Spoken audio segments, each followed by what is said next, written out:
আসসালামু আলাইকুম। আমাদের নিউজের দুইটা পার্ট আছে, একটা হচ্ছে জাহাজ ভরে আমেরিকা থেকে কি আনলেন ডক্টর ইউনূস, আর একটা হচ্ছে অবশেষে সেন্ট মার্টিন নিরাপদ। সেন্ট মার্টিনের সাথে এই জাহাজের সম্পর্ক নেই। এখন এটা আমি আগে বুঝাই, সেন্ট মার্টিন নিয়ে দুই একটা কথা না বললেই না। সেন্ট মার্টিন কিন্তু সরকার খুলে দিছে, তবে অনেকগুলা শর্তমর্ত দিছে, সেখানে রাত কাটানো যাবে না, এই কাটানো যাবে না, সেই কাটানো যাবে না। পর্যটন শিল্পে ধস নামতেছে, এমনকি সেন্ট মার্টিনের অনেকেই তাদের রিসোর্ট টিসোর্টে পর্যটন ব্যবসা ছাইরা অন্যান্য কাজের উদ্দেশ্যে বের হয়ে যাচ্ছেন। আমরা মনে করি সরকারের উচিত, সেন্ট মার্টিন যেহেতু একটা সারা বাংলাদেশের একমাত্র প্রবাল দ্বীপ, সেখানে সবাই যাইতে চায়, সো ওই জায়গাতে আপনারা এত বছর এক বছর লাগে কি করছেন জানি না, তবে সেখানে মানুষের একটু যাতায়াত দেওয়ার সুযোগ দরকার, রাত কাটানোর সুযোগ দরকার। স্থানীয় যারা মানুষ আছে তারাও দুইটা চারটা পয়সা ইনকাম করলো, আমরাও যারা দেশের বিভিন্ন প্রান্ত থেকে যাচ্ছি তারা দেখলো। এখন প্রশ্ন হচ্ছে, সেন্ট মার্টিন কি ডক্টর ইউনূস আমেরিকাকে দিচ্ছেন? ভাই, এই ধরনের কোনো ঘটনা হয় নাই। এখন পলিটিক্যালি বিভিন্ন ধরনের মন্তব্য করছেন যে আমেরিকার কাছে দেশ বিক্রি করে দিচ্ছেন। আর এই যে জাহাজ আসছে, এটা আসছে আরেক ভিন্ন জাহাজ। এই জাহাজের সাথে সেন্ট মার্টিনের কোনো কানেক্টিভিটি নাই। তবে আমেরিকা থেকে, পাকিস্তান থেকে কোনো কিছু আসলেই আমাদের মধ্যে একটা কনসেন্ট্রেশন তৈরি হয়, কি জানি নিয়ে আসছে। ভারতের গণমাধ্যম আবার দেখায় আমরা আনছি পাকিস্তান থেকে পেঁয়াজের ভিতরে নাকি বোমা নিয়ে আসছি। এগুলো একটা পারসেপশন বা ন্যারেটিভ তৈরি করা।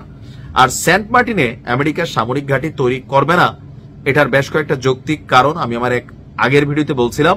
সেন্ট মার্টিনের যেই আয়তন প্লাস এটার যে স্ট্রাকচার, সেই স্ট্রাকচারে এখানে কোন নেভাল ঘাঁটি তৈরি করা বা যুদ্ধ বিমান টিমান রাখার মতন ঘাঁটি তৈরি করার জন্য জায়গাটা পর্যাপ্ত না।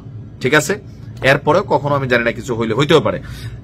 তবে আমেরিকা থেকে কেন আমাদের এই জাহাজ ভরে কি আনলো? প্রথমবারের মতন আমেরিকা থেকে আমরা গম আনলাম। এখন আমি এতদিন দেখছি বাংলাদেশে গম ঢুকতো ইউক্রেন থেকে। আপনি জানেন তো, ইউক্রেন কিন্তু গমের বিশ্বব্যাপী একটা বড় সাপ্লায়ার। গম আসতো রাশিয়া থেকে, গম আসতো অন্যান্য দেশ থেকে। কিন্তু এবার সরকারের কেন আমেরিকা থেকে গম কিনলেন, এটার একটা কারণ হচ্ছে মার্কিন প্রেসিডেন্ট ডোনাল্ড ট্রাম্প তিনি বিশ্বব্যাপী যেই শুল্ক চাপাইছেন, সেটার একটা কারণ ছিল যে কোন কোন দেশ আমেরিকার থেকে কিছু কিনে নাকি কেন দেশে ঢুকায়। এটা কিন্তু একটা পারসেপশন ছিল, যার কারণে অনেক দেশের উপর বড় সড়ো চাপাইলেও বাংলাদেশ দিন শেষে একটু রেহাই পাওয়া গেছে।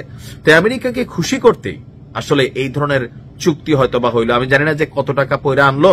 এখন এটাকে আমরা ইউক্রেন থেকে কমে আনলাম, রাশিয়া থেকে কমে আনলাম, অথবা বিশ্বব্যাপী গম সাপ্লাইয়ের যেসব দেশ আছে তাদের সাথে অকশন করে কত টাকা কমে আমরা আনলাম।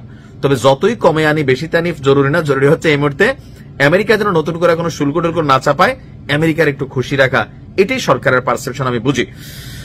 মার্কিন যুক্তরাষ্ট্র এবং বাংলাদেশ সরকারের মধ্যে স্বাক্ষরিত সমঝোতা স্মারকের আলোকে বাংলাদেশ সরকার প্রথমবারের মতন আপনার সরকার টু সরকার অর্থাৎ G2G পদ্ধতিতে যুক্তরাষ্ট্র থেকে গম আমদানি কার্যকর শুরু করেছে। আপনার খাদ্য মন্ত্রণালয়ের বিজ্ঞপ্তিটি বলছে এই চুক্তির আওতায় মোট 4,40,000 মেট্রিক টন গম আমদানি করা হবে, যার প্রথম চালান হিসাবে 56,959 মেট্রিক টন গমবাহী জাহাজ গতকালকে চট্টগ্রামে আপনার নোঙর করেছে। জাহাজে রাখা গমের নমুনা ইতিমধ্যেই পরীক্ষা নিরীক্ষার কার্যক্রম শুরু হয়েছে।